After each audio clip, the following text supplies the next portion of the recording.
now we have a duo presentation. And if I'm not mistaken, they're also going to combine it with a live demo. So first presentation, then demo. And we're, of course, going to talk about Kubernetes everywhere. That's the title. And before we do, you can now switch, or you're already switching. So if you're like, this is exactly what I want to hear, stick around, stay with me, let me know in the chat that you're staying in the stream. If you're like, hey, but in the other stream, there's also cool stuff going on and it's more relevant for me, feel free. This now is the time to move. Go back to the lobby, go to the second stream, the second stage, and you can join there. So for the people staying here, I'm already going to start introducing the two gentlemen. Like I said, the title is Kubernetes Everywhere, and they're going to talk about like what is the future, where is it at right now, where is it going, and deep dive together with a live demo. The gentleman that I'm talking about, and they told me, I don't know if both of them are, but they told me at least one of them is from Belgium, my country. I'm also live streaming now from Belgium. And yesterday we had Koen from Accenture, also from Belgium. So it's the Belgian takeover of OpenSlava this year. And I'm talking about Jan Willies. He's a platform architect and maintainer of open source projects at Accenture, and Arnaud Coel, I hope I pronounced the name right, Arnaud Coel, technology architect during the day, and he says marathonist at night. So these two gentlemen are going to take you into the wonderful world of Kubernetes. If you want to know anything, you want to ask them questions at the end, put it in the chat. If you're like, I've been putting it in the chat, Martin, but you're not responding, then you're probably doing that on YouTube or Facebook, which I can't see. But if you want to interact with me, other speakers, with the partners, go to openslava.sk, register for the VSF, the virtual show floor, where you can walk around with your own 3D character, interact with everybody, network, get your own digital cocktails, and ask questions in stage one chat. So if you want to do that, join now. There's a 30-minute delay, but I guarantee it's worth it. So without further ado, I'm checking my backstage if they are ready. Yep, they are. So, ladies and gentlemen, Kubernetes Everywhere, I present to you Jan Willies and Arnaud Coel. Take it away.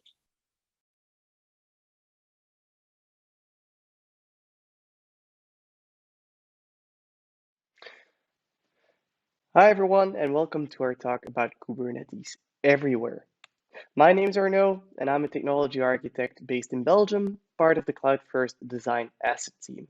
I'm joined here today with my colleague Jan Willies, but he'll introduce himself a bit further down the talk. Without further ado, let's get started.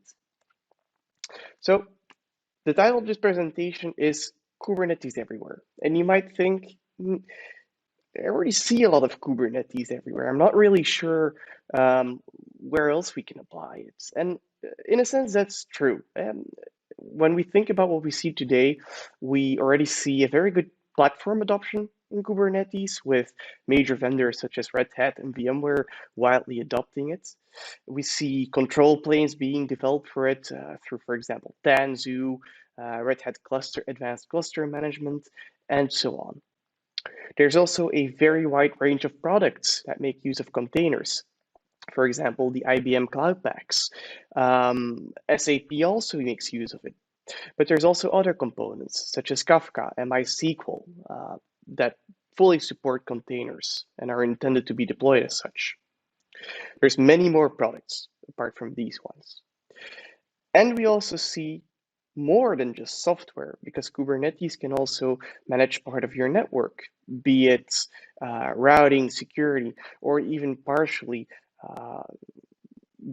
load balancing as such.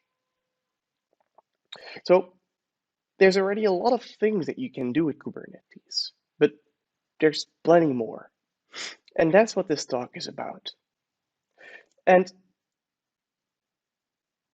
to think about what else you can do with Kubernetes, we first have to think about a few things. For example, you can see Kubernetes as the abstraction. So the abstraction that you use to define your applications.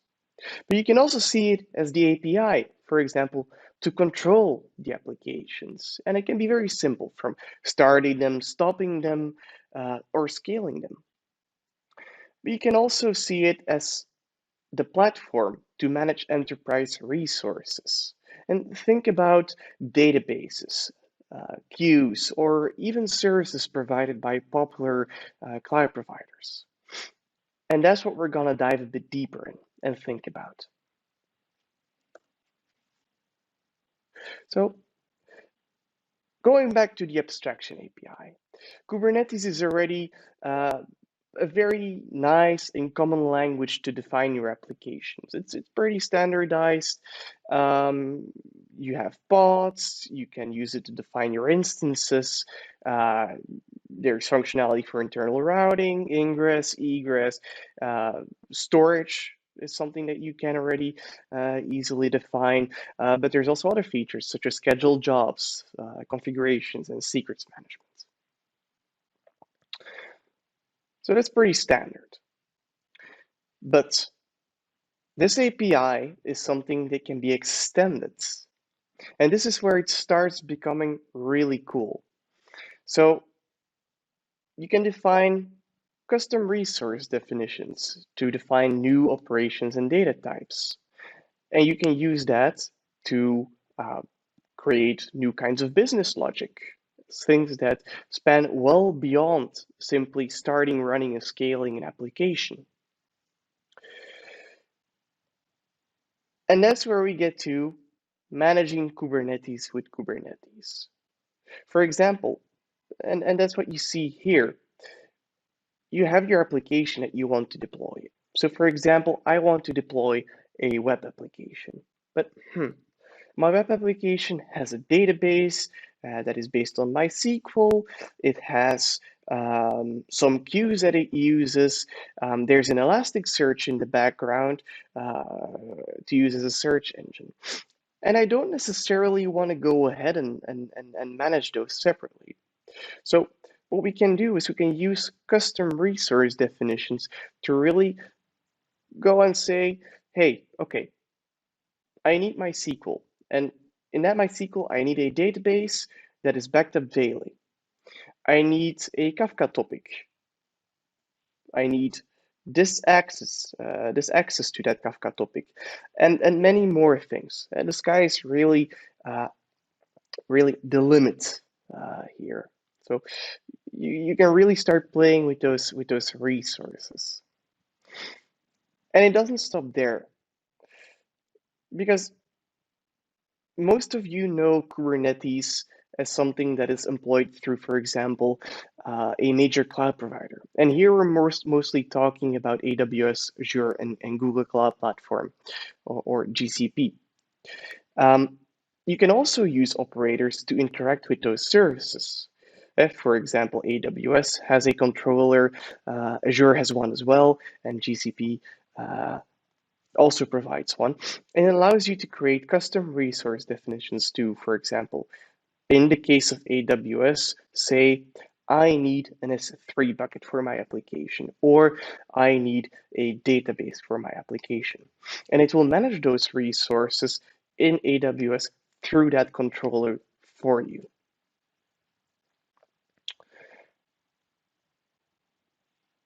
So that's pretty handy. Now, this brings a concern, for example, towards application portability. There's many differences between rolling your own self-hosted vanilla Kubernetes or using OpenShift in your own data center versus AWS or Azure. There's differences, for example, in setup, but there's also different paradigms or different approaches to things. For example, if you have your application and you define the need for an S3 bucket, you're not going to be able to lift and shift your application to Azure because there's simply no S3 bucket there. There is an equivalent, but it's something that you need to foresee. Now, my colleague Jan is going to explain how you would be able to cope with this. And he's going to dive a bit deeper, first into the open application model, and then Crossplane. Jan, the floor is yours.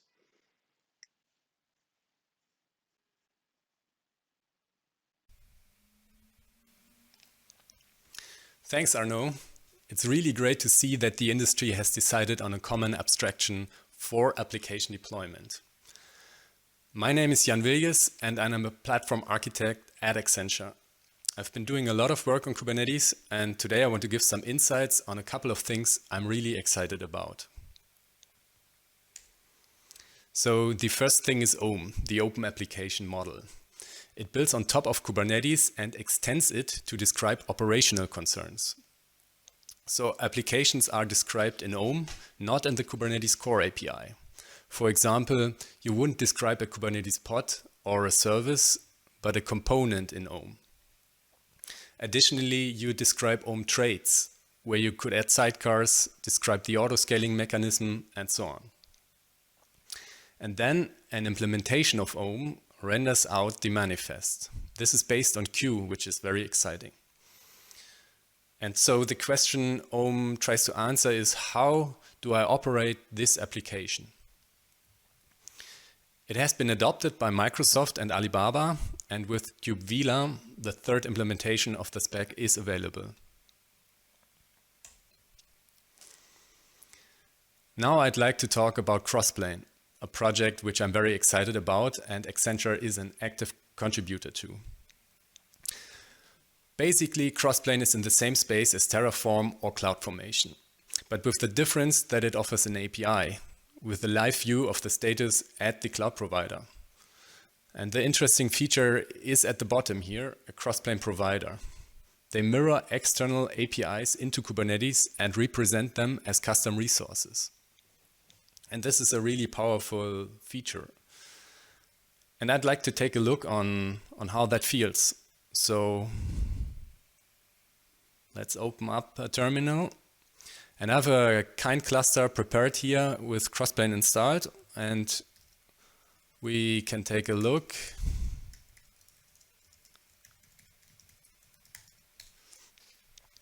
So what we see here is it's the Crossplane system namespace, and in the Crossplane system namespace we see 3 pods which are running, and for some reason we see it now. Maybe my kind cluster is a bit under load. So we have a Crossplane installation and we have 3 providers installed, and like I said, those providers mirror external APIs into Kubernetes. So we have provider AWS, provider GitLab, provider Styra, which is a control plane for OPA. And what can I do with this cluster? This is supercharged now, but what can I really do? So let's have a look at the custom resources which are now available in this cluster. And let's grab for aws.crossplane.io.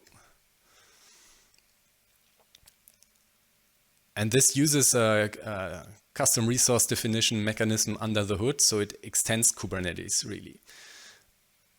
And here we have a list on what I can now create in this cluster with a group kind version, familiar Kubernetes naming scheme, and which will then be created at the cloud provider. For example, AWS, I could create Fargate profiles or EC2 instances or RDS instances, basically anything which I need to run my application on AWS. But it's not the only thing to implement cloud provider APIs. As we've seen in the list of pods which are running, we can also include other things from the application development ecosystem. So for example, provider GitLab is an installation where you mirror the GitLab API into Kubernetes. So we grab for GitLab and we see a list of custom resources which I can now create at GitLab. So whatever GitLab instance I have configured, the public one on gitlab.com or a private hosted one at my own company. And here I can manage groups and projects. And I could, for example, create new groups, subgroups, create new projects, and grant members access to it.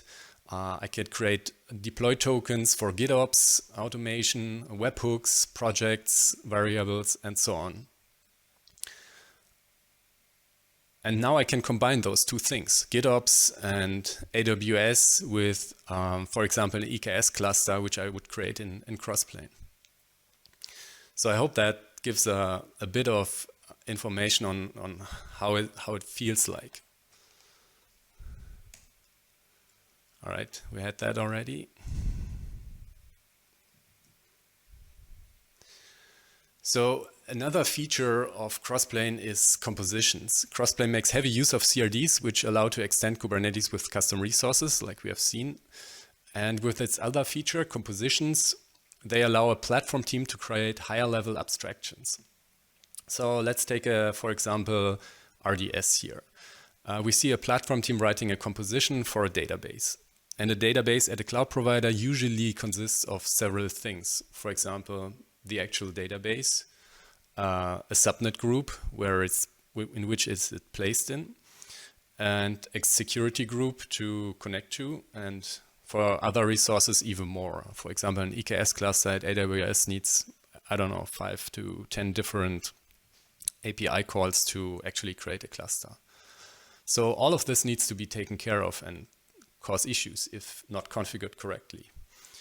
But what a platform team now can do is compose those resources into a single API and offer that to development teams. So development teams really want to have a database. They don't really want to create the corresponding security group or the subnet group or any other things like that. And another thing which we see companies doing a lot is to fill in the necessary options for secure deployment at the cloud provider. For example, encryption with a custom managed key. So that every database which is provisioned by a development team comes out of the box with encryption enabled according to company compliance standards. So they don't even have to take care about that. And obviously, if I define it at the right abstraction, I could even go as high as offering the same API for different cloud providers. So for example, create a database with the same scheme, but then have a selector for wherever the database needs to be created at AWS or at Azure, for example. And this is really, really great to compose basically under the hood and offer to development teams a really easy way to provision resources. All right, let's wrap it up. What we've seen today is no doubt that Kubernetes is everywhere.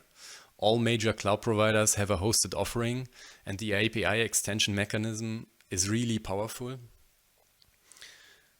The open application model is an interesting approach to bring operational concerns into the application description. And often this is neglected, so I'm excited to see a project tackling these challenges. And finally, Crossplane is a project which extends the Kubernetes API and makes the reconciler pattern available to external APIs. We are maintainers of a couple of Crossplane providers in the ecosystem, and we are really looking forward to exciting times. That's all for today. Thanks for joining, and we are now open to questions.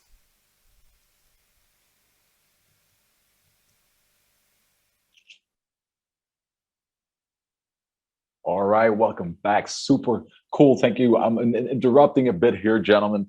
Welcome to the stream, OpenSlava Day 2. I'm interrupting. Why? Because everybody's been watching you right now, but you told me, or they told me, the backstage crew told me that there will be a live demo. So you showed that you know what you're talking about, and people are also reacting in the chat a bit. So am I correct that we're now going to do some sort of live demo, Jan? That's true. All right, cool. Are you let me nervous? share my screen. Live demos are always exciting. It's like super insightful, but also a bit nervous, like, is everything going to work? By the way, before we go further, because I didn't ask in the beginning, but I told people, is who of you is from Belgium? Both of you, or? Nah, just one. Arnaud. Oh, there you go. Yeah, just me. Nice. All right, like I told Koen was from Belgium. This is the first time at OpenSlava. Other people might be thinking like, what's so special about Belgium? It's just cool to have, some country men and women here. But I'm not going to take too much of your time. Let's dive into this demo, gentlemen. All right, perfect. So what we see now is we will be creating a cluster, and I've prepared the command here already. So we create a local Kubernetes cluster based on kind running in Docker. And then we will check out how Crossplane providers look like. And we will use the provider GitLab as an example, because that was what we were talking about. So while this cluster is spinning up, we can have a look at the documentation of the Crossplane installation. So Crossplane needs, as mentioned, is an extension mechanism for Kubernetes. So its requirement is, or dependency is, a Kubernetes cluster, which we are currently provisioning. And then what we will simply do is we will create the namespace for Crossplane, and we will install the Helm chart for Crossplane. So I'll copy and paste that and see whether my kind cluster is ready or started already. Not yet. So let's give it a couple more seconds to fully come up. What it will do, it will automatically configure my kubectl context. So when I'm issuing kubectl commands, then they will already target this Kubernetes cluster, which is local to my laptop. So, all right, the control plane is started. Lastly, there will be a couple of add-ons installed, the container network interface and a couple of storage classes. So we should be good to go in a second. Good. Let's see. We'll start a watch command on the right side, and we'll see that core DNS is still pending. And a couple of containers are being created, but I believe we can already create our namespace. The next thing would be to install the stable version of Crossplane, which is 1.4.1 at the point of this conference. And I believe the next version, 1.5, will be out next week. Okay, that's pretty easy.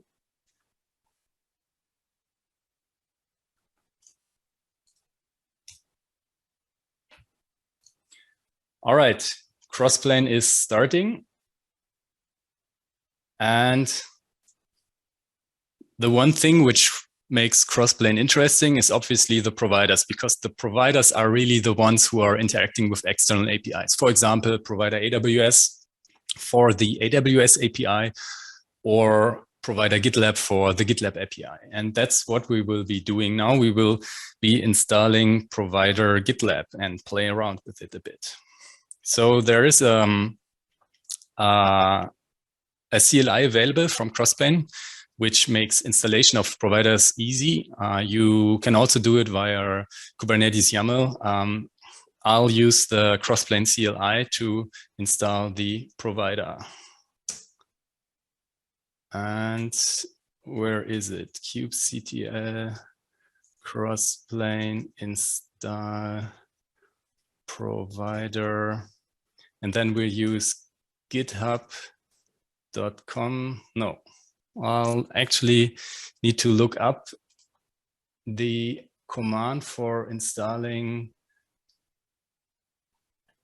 the provider GitLab.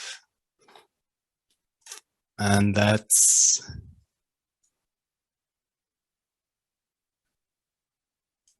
this one here.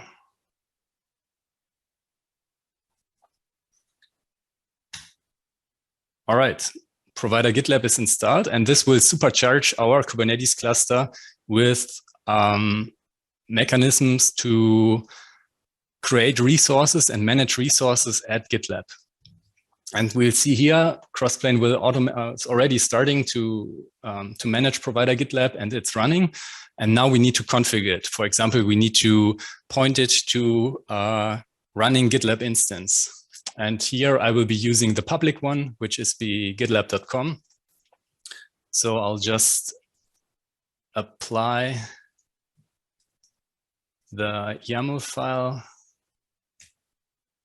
and this will be my connection to the GitLab API. And now what I will do, I have a group already at GitLab. So this is my example group, and I will import this into Crossplane and then, well, play around a bit with it. So we do have an example group, and this is a bit, I want to take some time to walk you through it. So this is just a regular Kubernetes representation of the GitLab group. So we see group version kind here, which is probably familiar to everyone who has used Kubernetes. We see groups gitlab.crossplane.io.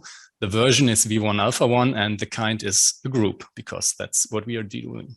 And now we will apply this into our local Kubernetes cluster, and this will be an example group. Okay, and now I can get groups.gitlab crossplane.io, and I'll see, all right, here's my example group. It's true, it's synced, the status is true, it's synced, and we can mess with it.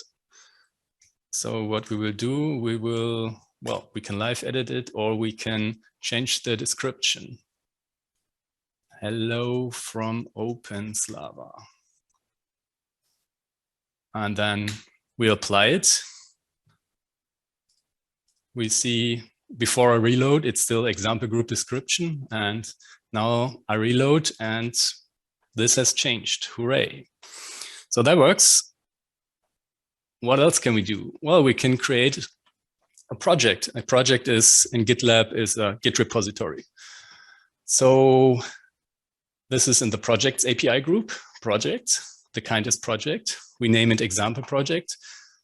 This is a Crossplane feature. We do Kubernetes style references, so we can reference the name in Kubernetes. We don't need to point it to an ID from the external provider or anything. And then we have a description, and that's it basically. Example project.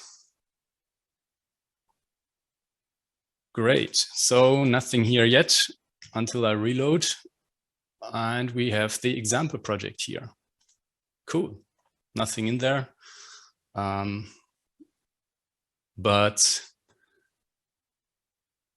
what it will be doing is it will be writing the Kubernetes secret for the runners token into a Kubernetes secret. So what we can do is we can automate the installation of the GitLab CI runner, for example. There's another provider which automatically installs manifest into an existing Kubernetes cluster. That's provider Helm. And we can connect those two things, both providers, and then offer seamless installation and registration of the GitLab CI runner to set up CI and CD. So this was a pretty simple management of the example project. So nothing really in here except a description and a reference to another group. I'll point you here to the API documentation, which is on docs.crds.dev, and then just edit the name. And we see here what kind of custom resources we can already use at the GitLab API. And then, for example, if we open the group, we go to for provider here, and that's all the options we can edit in our Kubernetes YAML file to manage Git repositories at gitlab.com. And there are really a couple well, basically everything the GitLab API offers. And that's it already for the demo. I'll stop sharing my screen, and if there are some questions, we are up for it now. All right, thank you very much. Thank you for the demo. Like I always say, I have no clue what you all said, but it sounds super interesting. But the people watching, they know what you're doing. So I have a slight delay on my chat. So if you're like We still have a couple of minutes before we move forward. I'm trying to keep in sync with the other stream. So if you're like, I have a question about the demo, about the presentation that the gentleman just gave, do it now in stage 1 chat. Like I said, if you're in YouTube, Facebook, you have to use the VSF. It'll take some time. But if you're in the VSF and you're watching the stream, use the chat for stage 1 if you have any questions or any remarks, or you just want to do the applaud for the gentleman. So let's see, check chat. What is coming in? There we go. We have, I'm just going to read it to you because you know what it's about. It's from Stefan Ziffer, and he says, how much resources are consumed by the initial Crossplane setup? Resources, I probably mean with regards to CPU and memory of the pod, which is installed in the Kubernetes cluster. So that's not much at all. So basically, there's no real workload the Crossplane pod needs to do. So you'll get along with just a couple of megabytes RAM probably, and maybe a couple of CPU shares. It really depends on how much you scale. For example, if you have thousands of custom resources which are managing AWS resources over a couple of accounts, 1,000 GitLab repositories, then the reconciliation loop will take more resources. And then you need to scale it further up, and definitely need to add more RAM and more memory and more CPU. Okay. All right, Stefan, thank you for that question. I hope it answers the question. If not, let me know, but I think it does. Let's scroll further, see what we got. Like I said, I have a delay, so sometimes I just stare at my screen awkwardly. And if there's no more questions, it's also okay. Then it's just clear, and then people just applaud. That's also fine. We don't have to stretch it. So I'll do one more refresh. No, I think we're pretty much done, which is cool. So thank you, Stefan, for the questions. Thank you, Jan and Arnaud, for the presentation, for the live demo. Always a fan of live demos. If you have anything to add, now is the time. And if not, then we're going to go to the networking part. Staring at the screen again. All right. Thank you for having us. Good luck with the rest of the conference. Thank you. Enjoy your day. Thank you very much. Thank you. This was Arnaud Willies, platform architect, Jan Willies, platform architect for open source project Accenture, and it was Arnaud Coel, technology architect during the day, and the marathon man during the night. Thank you so much, gentlemen. And like I said, the next up is the networking part, and the networking part you see in your program is about half an hour that we have. And what we're going to do is, of course, network, but like I've been talking about, the VSF, the virtual show floor, it's where you're walking around in 3D and you can interact with people. So what we're going to do now, also in the other streams, so everybody's getting together. And if you don't know what I'm talking about, VSF, go to openslava.sk and you can still register and join in, talk to the partners, talk to the people that developed the platform. And what you can also do is, a lot of people have been doing it. You can, first of all, there's a lot you can do. You can go on a treasure hunt. A lot of people have been doing the treasure hunt in VSF. And what does that mean is you can collect badges by doing stuff. And then when you have these badges, you get a big button that you can claim reward. Now, there will be fireworks or some sort of mentioning that you claimed your reward. Now, that doesn't mean that you won the reward yet, but it means that you are in the lottery and you have a chance to win, which is also great. And what can you win? You can win the Nintendo Switch. So if you're like, I have no badges, go in there, start claiming those badges, and you might be walking out of this digital OpenSlava with a Nintendo Switch, which is really cool.